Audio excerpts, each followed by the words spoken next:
Bismillahirrahmanirrahim. Assalamualaikum warahmatullahi wabarakatuh. Bismillah, wassalatu wassalamu ala rasulillah wa ala alihi wa sahbihi wa man wala. Rabbi shrah li sadri wa yassir li amri wahlul 'uqdatam min lisani yafqahu qawli. Rabbana zidna ilma warzuqna fahma wa sallallahu wasallam alaihi walhamdulillahi rabbil alamin, amma ba'd. Yang saya hormati barisan imam, barisan bilal, siap-siap surau, ahli jawatan kuasa tinggi, ahli jawatan kuasa kecil surau, seterusnya muslimin yang tak mampu saya sebutkan satu persatu nama hadirin sekalian, namun tidak mengurangkan rasa hormat saya, rasa kasih saya kepada anda semua. Tuan-puan yang dirahmati Allah Subhanahu wa taala, suka untuk saya ingatkan, marilah kita berniat i'tikaf di masjid ini, di surau ini bagi yang belum berbuat demikian. Moga duduknya kita saat ini di tempat kita solat, duduknya kita saat ini bagi menantikan solat fardu dan lainnya, maka moga-moga Allah menyempurnakan kepada kita beberapa ganjaran yang dijanjikan dari lisan Nabi sallallahu alaihi wasallam. Yang pertamanya, moga-moga saat ini para malaikat sedang doakan kita dengan 3 doa. Ya Allah, ampunilah dia, rahmatilah dia, terimalah taubatnya. 3 doa ini tuan-puan, malaikat sedang mendoakan kita sampai bila? Sampai kita melakukan salah satu dari 2 perkara yang mana membatalkan doa malaikat tersebut. Yang mana bila buat 2 perkara tersebut, malaikat akan berhenti doakan kita dengan 3 doa tersebut. Yang pertamanya, kita berhadas, ataupun yang kedua, kita menyakiti orang lain dalam rumah Allah ini. Begitu juga saat ini tuan-puan sedang duduk, tuan-puan sedang rehat-rehat di dalam rumah Allah, yang mana tuan-puan juga berniat untuk menantikan solat fardu isyak yang akan dilakukan secara berjemaah, maka pada saat ini Allah sedang mengira kepada tuan-puan pahala sedang melakukan solat. Kedua-dua ganjaran yang saya sebutkan tadi disebutkan dalam hadis riwayat Imam Muslim yang tuan-puan boleh semuat dalam kitab Riyadhus Salihin, bab ikhlas, hadis yang ke-9. Jadi tuan-puan yang dirahmati Allah, moga-moga dengan asbab tuan-puan luang masa sedikit di rumah Allah, beriktikaf padanya, moga Allah sempurnakan pahala yang terbaik buat tuan-puan. Amin ya rabbal alamin. Tuan-puan yang dirahmati Allah Subhanahu wa taala, kita akan lihat beberapa ayat Al-Quran untuk kita tadabbur, untuk kita faham, untuk kita beramal dengannya. Yang mana sebelum kita masuk pada ayat tersebut, pada surah tersebut yang seringkali kita baca, seringkali kita lafazkan, suka untuk saya kongsikan beberapa turutan ataupun kita kata teknik pembelajaran para sahabat Nabi sallallahu alaihi wasallam ketika mana mereka mempelajari ilmu Al-Quran. Jadi sebelum kita nak masuk part tadabbur ni, sebenarnya dia ada turutan ataupun part-part yang penting untuk kita perhatikan. Adakah kita sudah melepasi kaedah-kaedah tersebut, bahagian-bahagian tersebut, barulah boleh capai ke tahap tadabbur. Disebutkan dalam kitab, antaranya disebutkan bahawasanya 5 turutan yang mana perlu kita laksanakan ketika mana kita nak belajar Al-Quran. Yang pertamanya, pasti kita kena istima' dulu. Kita kena dengar. Istima' ni dengar. Tuan-puan bila nak belajar Al-Quran, tuan-puan kena dengar dulu. Dengar ustaz baca, tok guru baca, dengar. Itu juga yang Nabi buat. Malaikat Jibril nak beri wahyu, nak turunkan ayat Al-Quran, baginda istima', baginda dengar, baginda tengok bagaimana mulut Jibril, baginda dengar macam mana Jibril sebut satu-satu huruf, kan? Begitu juga bila mana baginda Nabi dapat daripada malaikat Jibril wahyu, terus baginda akan cepat-cepat sampaikan ke sahabat baginda. Nabi akan balik ke masjid ataupun jumpa mana-mana kumpul-kumpul, ni aku baru dapat wahyu ni, Nabi baca. Apa sahabat buat? Istima' dulu, dengar. Dah selesai tuan-puan dengar, dah selesai tuan-puan dah hafal cara baca ayat ni, cara sebut ayat ni, baru masuk step yang kedua, iaitu tilawah. Tilawah ni tala, baca. Baca tuan kena gerak mulut dan keluar suara. Kan? Iqra, tala, itu semua baca dengan keluar suara dan bergerak mulut terkuak kami. Kan? Bukan dibaca dalam hati, itu bukan baca lagi. Dibaca kena dua syarat dia. Bergerak mulut dengan ada suara. Jadi malaikat Jibril baca, Nabi dengar, lalu Nabi pun tilawah. Nabi pula baca, malaikat Jibril istima'. Begitu juga para sahabat, begitu juga sampai ke zaman kita. Dua step awal ini tuan-puan, ini yang kita sebut sebagai talaqi musyafahah. Kan? Talaqi, kita bertalaqi, berjumpa dengan Tok Guru dan membaca Al-Quran secara musyafahah, mulut ke mulut. Tengok mulut dia, dia baca, kita dengar, istima'. Kita pula baca, Tok Guru istima' dan betulkan bacaan kita. Dah selesai, saya kira tuan-tuan dah banyak, dah selesai dua step ini. Yang ketiga pula, ulama letak susunan lepas dengar, lepas kita pula baca, dah betul bacaan kita, Tok Guru dah tasihkan, dah membenarkan bacaan kita, maka masuk step yang ketiga, hafal. Hafal, kan? Tuan-puan jangan belah nak target hafal Quran 30 juzuk. Bukan saya tak nak bagi tuan-puan hafal 30 juzuk, tapi berat tuan-puan, berat tanggungjawab dia, berat dia punya tugas dia. Dia bila dah start menghafal, dia kena habiskan.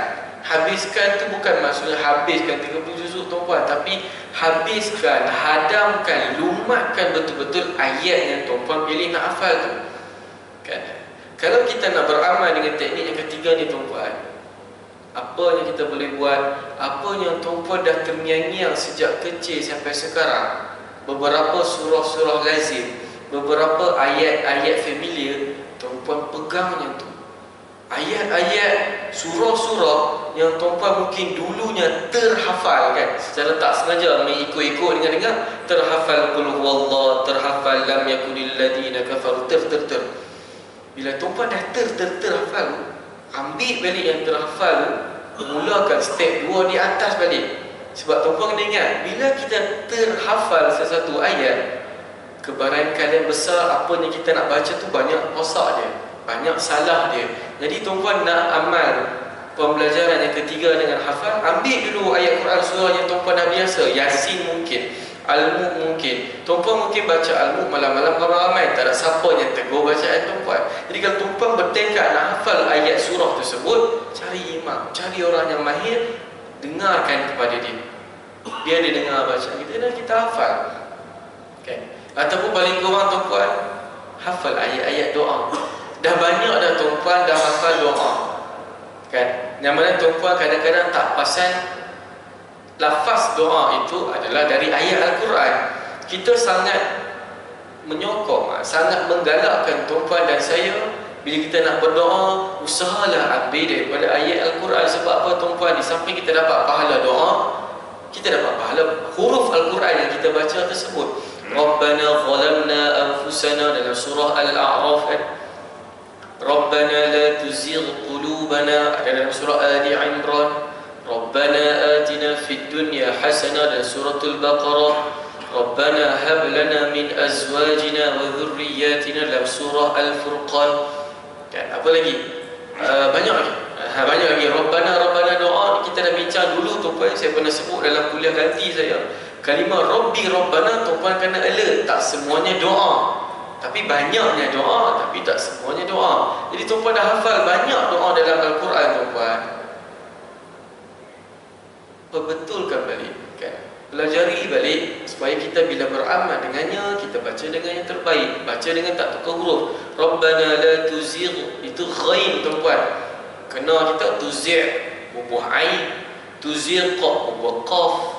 Jadi tuan-puan terhafal tu, istimak balik, tilawah balik, supaya apa yang kita hafal tu kita pegang. Dan itulah tuan-puan, insya-Allah, yang kita hafal sikit-sikit tu tuan-puan, tapi kita pegang dia, kita amal dia, kita jaga bacaan baik itu ayat tersebut, insya-Allah dialah yang akan bantu kita di kubur nanti.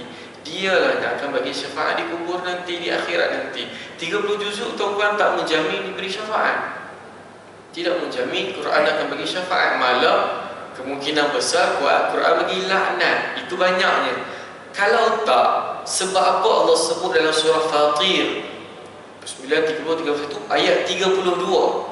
Allah sebut surah Fatir pada ayat 29 dan 30. Allah cerita tentang kelebihan orang yang baca Quran, pahala takkan rugi. Tapi ayat 32, Allah cerita kelompok orang yang aku bagi Al-Quran padanya, sama ada dia hafal, dia faham, dia mahir, maka mereka ini aku bahagi kepada 3 golongan. Siapa golongan pertamanya Allah letak? Zalimun li nafsih. Dia ada ilmu Quran, dia mahir baca Quran, dia hafal Quran, tapi dia menzalimi diri dia sendiri dengan buat dosa, meninggalkan Al-Quran, meninggalkan ketaatan kepada Allah.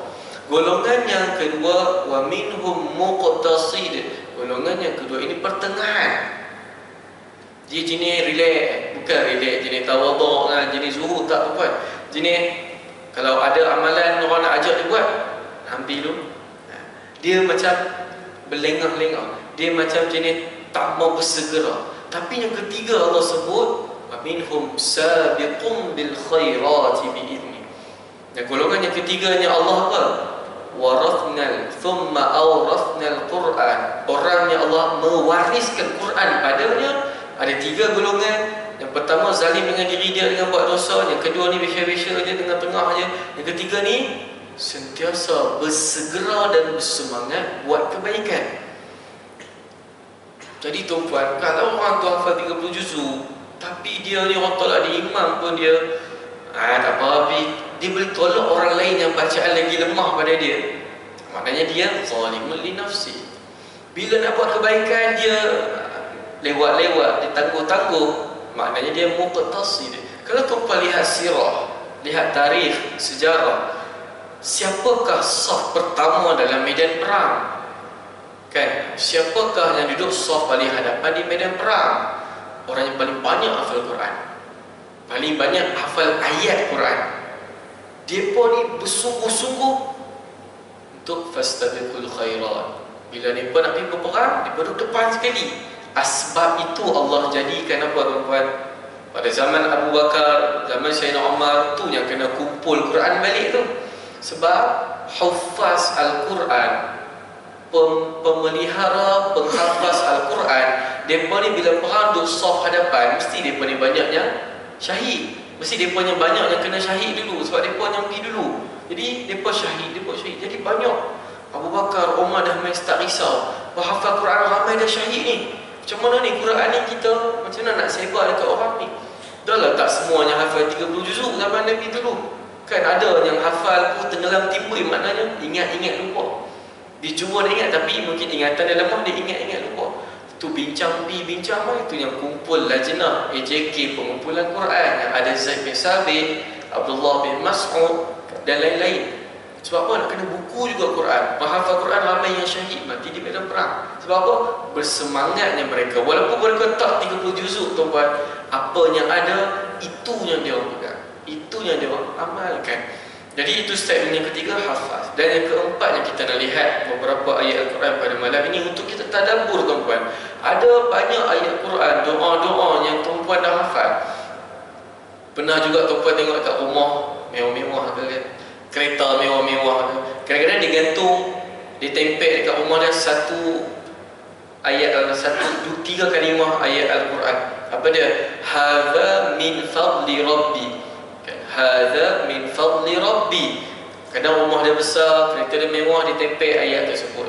Dia tempel, dia gantung ayat tersebut yang membawa maksud, inilah, dia kata kereta mewah dia, inilah rumah besar dia, min fadli rabbi, daripada kurniaan Allah.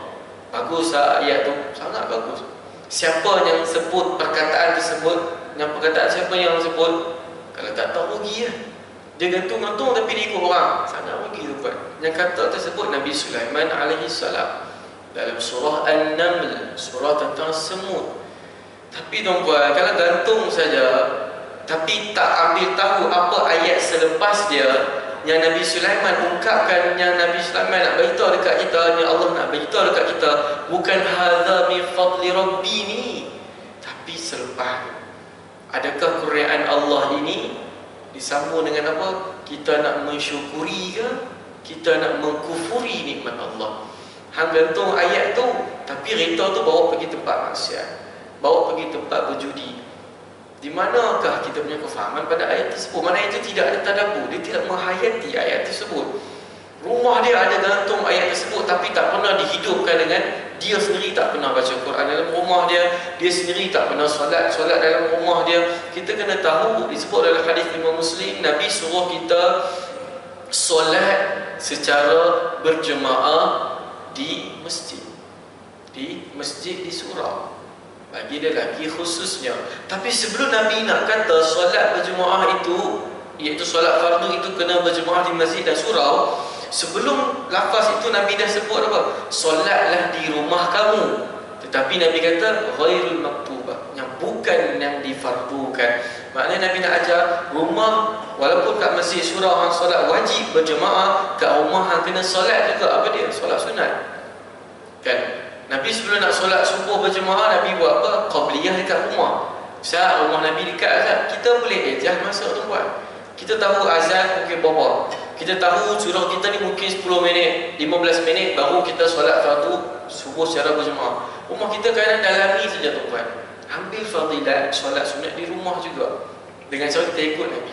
Tapi kalau kita berasa takut tak ada, ataupun mungkin kita nak kejar fadilat rumah Allah ini, silakan tuan. Tapi ingat, usahalah buat sekali 2 kali seminggu solat sunat dekat rumah juga, iaitu qabliyah sebelum solat fardu. Tak ada Ustaz, kalau tak ada tuan paling kurang solat witir dekat rumah. Sebelum tidur kita solat witir dekat rumah, solat tahajud dekat rumah. Hidupkan juga rumah dengan solat. Jadi itu yang ketiga, keempat yang kita akan lihat. Dan yang terakhir al-amal, iaitu beramal dengan ayat tersebut. Ibnu Mas'ud mengatakan, kami pada zaman Nabi, kami para sahabat, bila mana kami belajar 10 ayat Al-Quran, kami tak akan berganjak ke ayat yang lain sehingga kami memahami sebenar-benarnya ayat itu, sehingga kami beramal dengannya. Tak heranlah kenapa Sayyidina Umar pun tak hafal 30 juzuk, sebab dia pun antaranya beramal teknik ni. Selagi aku tak dapat kefahaman dan beramal sepenuhnya dengan 10 ayat yang aku baca ni, aku tak akan berganjak pada 10 ayat yang lain. Dia puluh 6 tu je. Itu cara mereka tuan-tuan. Cara para sahabat Nabi bermuamalah, berkomunikasi, berhubungan dengan ayat-ayat Allah ini. Jadi tuan-tuan, kita akan lihat surah Al-Fatihah 17 kali kita baca tuan-tuan. 17 kali kita baca, paling kurang sehari semalam. Kita akan lihat beberapa ayat untuk daripada surah tersebut untuk kita tadabbur. Adakala kita terlepas pandang, rupanya dalam 17 kali Allah suruh kita baca dalam solat itu, ada benda Allah suruh kita keluarkan darinya. Ada benda Allah suruh kita beramal dan berhati-hati padanya. Kita tahu surah Al-Fatihah ini nama lainnya Ummul Kitab, kan? Ummul Furqan, ibu kepada Al-Quran. Sebab apa tuan-tuan?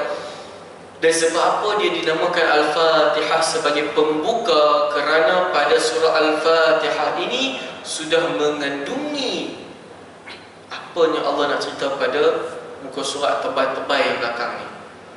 Surah Al-Fatihah seakan sinopsis bagi keseluruhan Al-Quran. Kita nak tahu Quran ni cerita pasal apa? Tengok surah Al-Fatihah, tengok tafsir surah Al-Fatihah. Antaranya surah Al-Fatihah ini tuan-tuan berkisah tentang ilmu akidah, tauhid. Ayat-ayat lain pun cerita pasal tauhid. Tapi ni awal ni, cerita pasal kisah-kisah umat yang terdahulu, kisah berkaitan dengan kehidupan seharian kita, apa adab-adabnya, berkisah tentang hukum hakam. Ada dalam surah Al-Fatihah Allah bagi ringkasannya. Berkisah tentang apa? Berkisah lagi tentang jaza, balasan bagi orang yang buat baik dan balasan bagi orang yang buat jahat. Semuanya ada dalam surah Al-Fatihah yang kita tak perasan. Jadi malam ni kita akan tengok beberapa ayatnya untuk kita ambil pengajaran dan penghayatan padanya. Moga-moga dengan asbab itu kita dapat baca surah Al-Fatihah dalam keadaan yang baik, juga dapat memahami dengan lebih jelas. Pengenalan sikit surah Al-Fatihah, kita kena ambil maklum bahawasanya surah ini dia diturunkan 2 kali. Yang pertama pada awal-awal kenabian, iaitu di Makkah, yang kedua di Madinah. Bilangan ayatnya 7 saja tuan-tuan.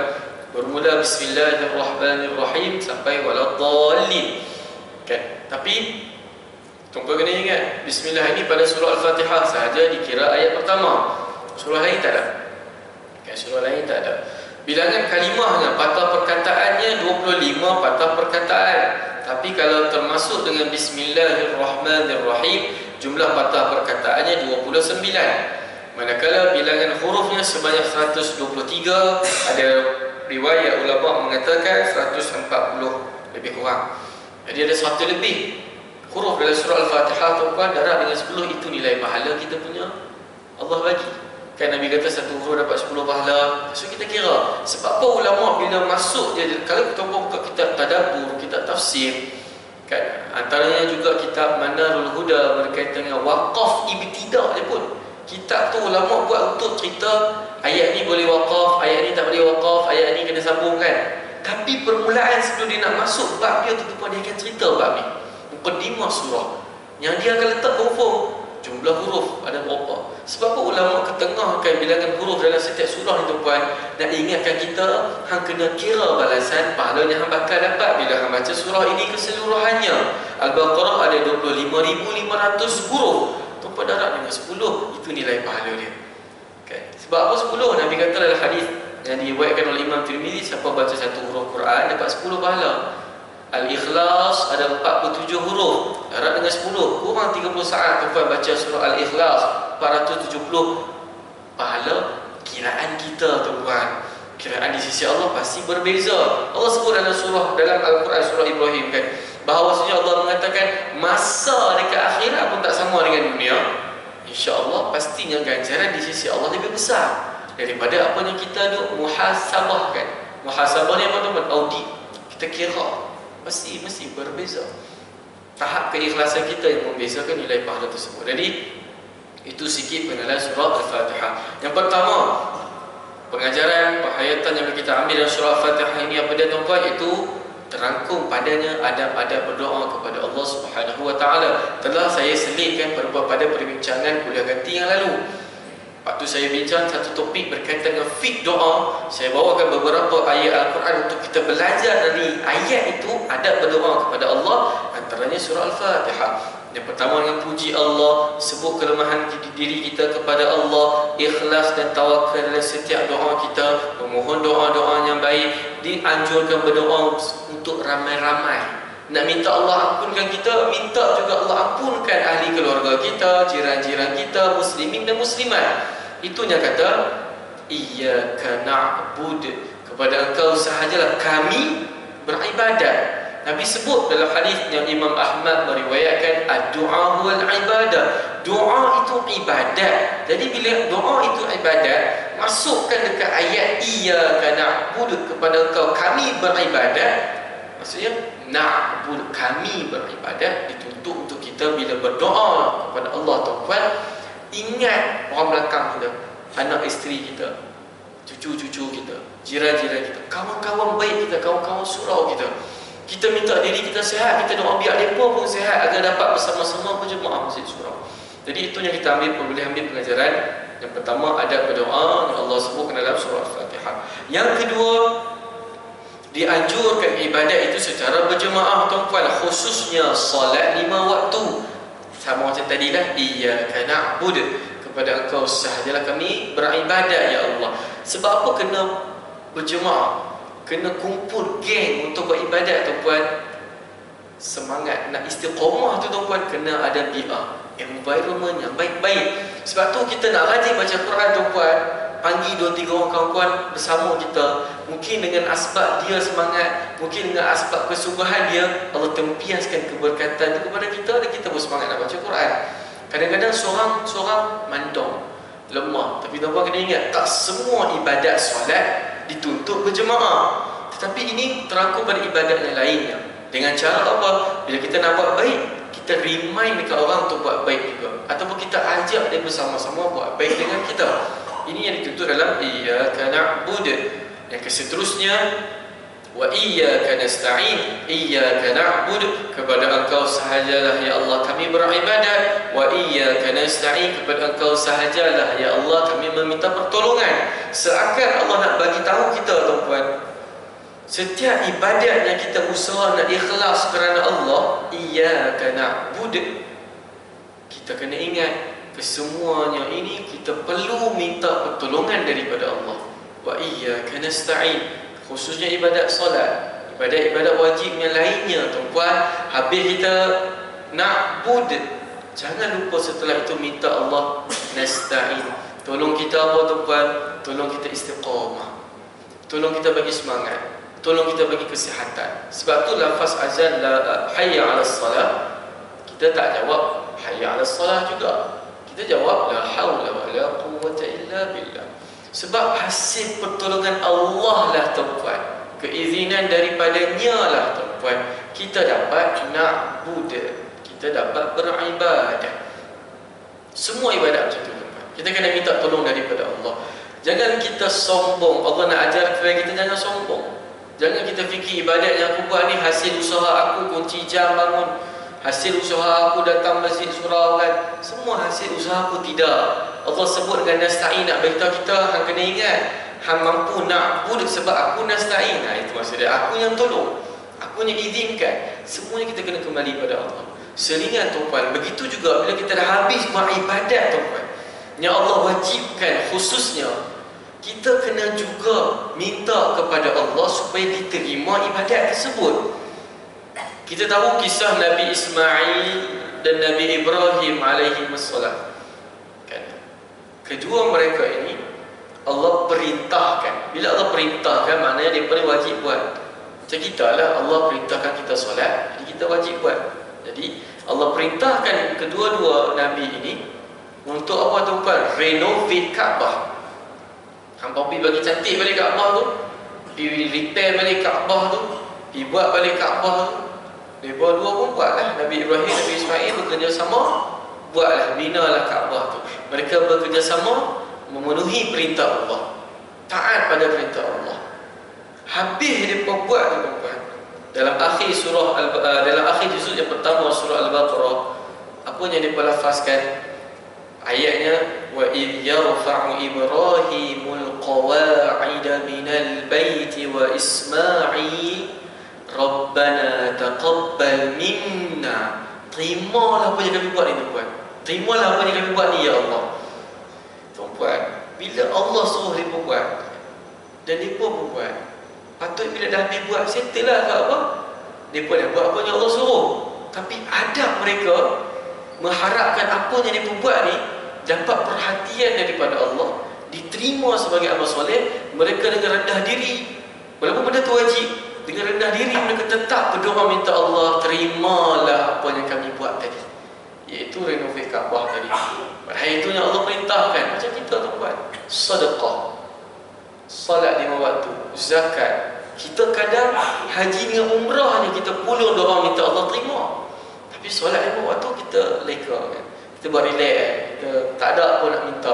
Walaupun imam baca doa, kita tak ada tangan tuan-puan. Kalaupun imam mungkin tak terlintas dia nak baca Rabbana taqabbal minna salatana ke apa, kita sendiri tuan-puan, sebab memang solat kita berjemaah tuan-puan, tapi pahala berdasarkan diri kita seorang-seorang. Nilai pahala berjemaah memang kita dapat 27 tuan-puan, tapi diri kita tu Allah nak bagi nilai tambah berdasarkan seorang-seorang.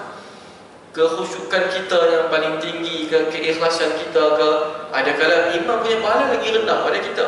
Tapi kita nak ajar apa? Habis buat ibadat tuan-puan, ya Allah kau terimalah ibadat aku ini ya Allah.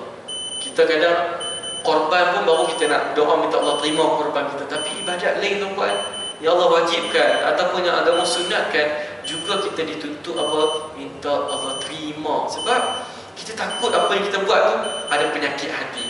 Kita takut apa yang kita buat ibadat tu tuan-puan rosak disebabkan kita jahil. Saya kita akan tengok beberapa last kali perkara penting berkaitan dengan jahil dalam melakukan ilmu. Kita bagi lalun azan tuan-puan terlebih dahulu untuk kita ambil fadilat menjawab dan doa selepas azan. Allah a'lam.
Bismillah, wassalatu wassalamu ala rasulillah wa ala alihi wa sahbihi wa man walahu amma ba'd.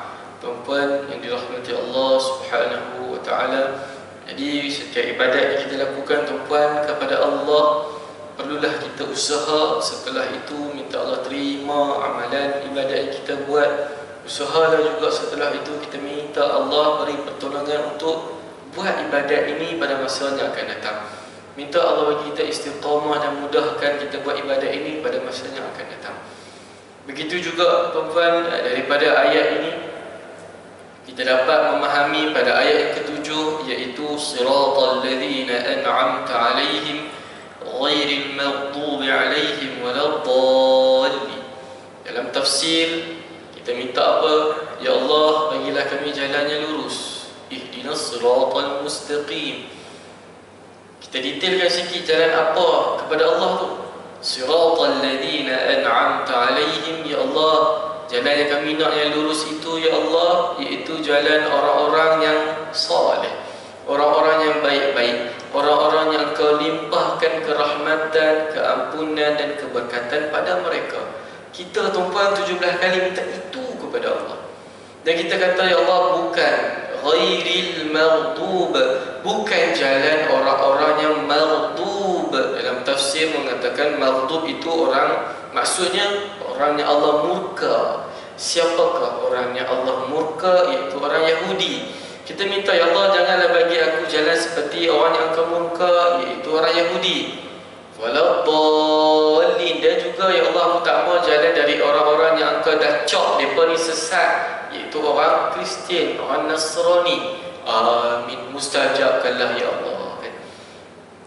Jadi kita minta dekat Allah dua tu, jalan orang yang baik dan bukan jalan orang-orang yang Engkau murka dan yang Engkau katakan sesat dan yang Engkau benci. Tapi tuan-tuan, kalau habis solat kita mendekati lagi dua perkara ini, perkaranya Allah murka, perkaranya Allah kata itu sesat, maknanya 17 kali kita baca tu tuan-tuan belum lagi beri bekas dalam jiwa kita, belum lagi dapat memberi penghayatan kepada kita. Poin lainnya ialah apa tuan-tuan? Kepentingan memilih kawan-kawan yang baik, kawan-kawan yang soleh. Kita minta doa kepada Allah agar kita diberi jalan yang baik, jalan yang lurus, bukan jalan orang yang Engkau murka, bukan jalan orang yang Engkau beri sesat. Seakan Allah nak beritahu, bila nak berkawan, jangan kawan dua orang yang ni, yang mengajak engkau ke maghdub, buat perkaranya Allah murka, yang mengajak engkau ke ad-dallin, buat perkara yang sesat. Jadi tuan-tuan, kalau kita ada kawan-kawan yang buat dua benda ni dekat kita, 17 kali surah Al-Fatihah seakan bagi signal kepada kita agar apa? Jauhkan diri kita daripada mereka. Sebab apa? Bila kita rapat dengan kawan-kawan ni tuan-tuan, paling kurang sikit sebanyak mesti kita akan terikut perangai dia. Itu yang Nabi sebutkan, kawan-kawan tu cerminan akhlak kita. Kalau kawan tu buruk, walaupun kita ni baik, kalau kita masih nak berkawan dengan dia, nak rapat dengan dia, paling kadang-kadang tu akan sikit kita akan ikut perangai dia. Mungkin cara dia bercakap, asal dan sebagainya. Jadi kepentingan pilih kawan-kawan yang baik itu tuan-tuan, Allah bagi gambaran dalam surah Al-Fatihah. Kita minta kepada Allah agar bagi jalan yang baik, bukan jalan yang buruk. Dan setelah habis solat, Allah minta kita praktikal terus. Apa dia? Usahakan diri kamu agar betul-betul engkau nak jalan yang baik. Dengan apa? Pilih kawan-kawan yang baik. Bukan kita baca 17 kali, tapi lepas tu kita masih kawan yang ajak kita pergi kelab, minum arak, kan, buat rasuah. Masih kita ikut lagi kawan-kawan yang ajak kita buat benda sesat, pergi jumpa dukun, pergi buat sihir itu, buat magic itu, buat ni. Kita jumpa kawan-kawan apa lagi yang ajak kita benda-benda, ajar kita perkara-perkara khurafat. Masih nak berkawan dengan mereka. Maknanya ayat ini kita masih belum dapat penghayatan dan kefahaman yang jelas. Disebutkan dalam tafsir sebab apa orang Yahudi itu Allah murka, sebab apa orang Nasrani itu Allah kata sesat. Orang Yahudi tuan-tuan, Allah murka sebab apa? Sifat mereka ialah mendahului hawa nafsu berbanding syariat. Maknanya apa? Orang Yahudi ini tahu agama, tahu hukum hakam, tapi mereka memilih hawa nafsu. Sebab tu Ahlul Kitab mentahrifkan Al-Quran. Mereka tokok tambah, putar balik kitab mereka. Sorry, bukan Al-Quran, kitab mereka. Kitab Taurat mereka, kan, Zabur mereka, Injil. Untuk orang Nasrani pun ada juga perangai ni. Yang mana mereka nampak, ini tak kena dengan selera aku ni, dia ubah, dia tacak. Sebab apa? Mendahului hawa nafsu. Dia tahu hukumnya tak boleh, tapi ni kalau aku buat tak boleh ni, ramai orang tak mau dekat aku ni, ramai orang akan menjauh diri daripada aku ni. Dia pun betulkan. Ada tak kita sifat ini? Kadang-kadang ada tuan, kita bukannya tacak edit Al-Quran, tapi sifat kita tu kadang-kadang kita banyak nak buat helah dalam agama. Kita nak buat helah dalam agama. Itu sifat orang Yahudi tuan, yang Allah murka.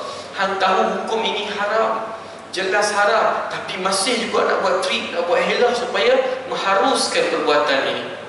Dalam Islam, apa-apa yang asalnya haram dan Allah kata setelah itu boleh ataupun harus untuk kita buat dengan beberapa syarat, itu saja yang kita boleh buat. Tapi kalau selebih daripada itu, kita ikut attitude Orang Yahudi ikut hawa nafsu. Tak apa kot, buat je lah. Padahal dia tahu benda tu tak boleh buat. Tak apa, buat sikit je, tak apa. Itu orang Yahudi. Nasrani pula tuan-tuan, ialah mereka beribadat kepada Allah dalam keadaan jahil, dan mereka buat bid'ah. Ni kes apa? Orang yang suka buat ibadat, dia bersemangat tapi dia jahil, dia tak mau belajar agama. Di semayang tu dia berasa ini ikut cara yang terbaik untuk solat. Aku rasa Isa ni anak Tuhan ni, malaikat ni anak perempuan ni, Maryam mak dia ni, mereka cakap macam-macam. Mereka jahil. Lepas mereka ni jahil, tapi semangat nak buat ibadat tu yang jadi bid'ah tu buat. Mereka merepek-repek. Orang kata Allah itu Tuhan, dia pergi kata Isa, dia pergi kata Isa tu, dia pergi kata ini. Kan dia pergi kata Allah itulah, Allah itu ni. Jadi kita tuan-puan nak hilangkan, kena hilangkan kejahilan tuan-puan. Zaman kita sekarang tuan-puan dah tak boleh dah kita mengikuti agama Islam ini tuan-puan dengan taklid buta, ikut tanpa ilmu. Saya tak minta pun tuan-puan jadi ulama tuan-puan, tidak. Ulama sering gariskan kepada kita, ilmu agama ini tuan-puan kita kena tahu dia punya sumbernya. Kita tengok solat macam ini pergerakan dia, sebab apa? Kita kena tahu, rupanya bukan nenek moyang aku yang cakap saja, rupanya dia ada hadis Nabi. Ambil tahu tuan-puan, itu yang kita nak. Zaman kita sekarang tuan-puan, bila kita mati tapi kita jahil, kita buat ibadat, kita takut bila Allah tanya apa siapa hamba benda ni, sedangkan hang tengok tak kat YouTube, tengok tak kuliah-kuliah agama, kan ustaz-ustaz ulama kata benda ni haram, tapi pasal apa hang buat? Ceritanya akan kena dipersalahkan. Sebab apa tuan-tuan? Makin lama kita hidup dekat dunia, makin kita tak boleh reka alasan kepada Allah di atas kejahilan kita. Kena belajar tuan-tuan. Sebab kalau kita taklid, ikut babi buta, membabi buta agama ini sendiri tuan-tuan, tak mustahil bila Dajjal datang dibawa benda special sikit, senang kita ikut. Kan tuan-tuan tahu kan Nabi suruh kita baca surah awal 10 awal Al-Kahfi malam Jumaat, pagi Jumaat kan. Tuan-tuan, antara intipati besar bukan Nabi suruh hafal dan baca saja tuan-tuan. Nabi minta kita faham 10 ayat itu. Antara kefahaman yang ada dalam 10 ayat itu apa tuan-tuan? Nabi Allah tak bagi kita ikut agama nenek moyang tanpa ilmu. Kita tuan-tuan ikut agama nenek moyang, mak pak kita, nenek moyang kita Islam, kita Islam. Tapi Nabi Allah nak kita dengan ilmu, tahu sumber, tahu hukum, tahu mana mai ibadat ni, mana mai tata cara ni tuan-tuan. Dah tak sepatutnya zaman kita ikut-ikut saja. Kita kena ambil tahu, moga-moga dengan asbab itu bila Dajjal mai tuan-tuan, dia bawa power, kita dah ada ilmu. Ada Nabi kata Dajjal bila mai dia akan bawa benda-benda power ni, dia akan menghalusinasi mata aku. Jadi asbab itulah kita terpelihara daripada Dajjal. Kita takkan ikut fitnah Dajjal. Tapi kalau kita jenis orang yang mengikut saja agama, Dajjal bawa sikit dan diklaim ini agama, mesti kita akan ikut. Jadi itu perkara hati-hati yang Islam dan Allah nak minta kita perhatikan. Jadi tuan-puan, ini beberapa poin yang kita boleh ambil dalam surah Al-Fatihah. Semoga Allah beri taufik atau kekuatan untuk kita amal dan sampaikan. Moga-moga dengan sebab itu penghayatan kita ketika baca surah Al-Fatihah lebih memberi kesan dalam jiwa dan hati kita. Amin ya rabbal alamin. Saya mohon maaf terlanjur terlebih bicara. Terima kasih atas perhatian. Kita tutup majlis ilmu kita dengan tasbih kafarah. Subhanallah wa bihamdika asyhadu an la ilaha illa anta astaghfiruka. Assalamualaikum warahmatullahi wabarakatuh.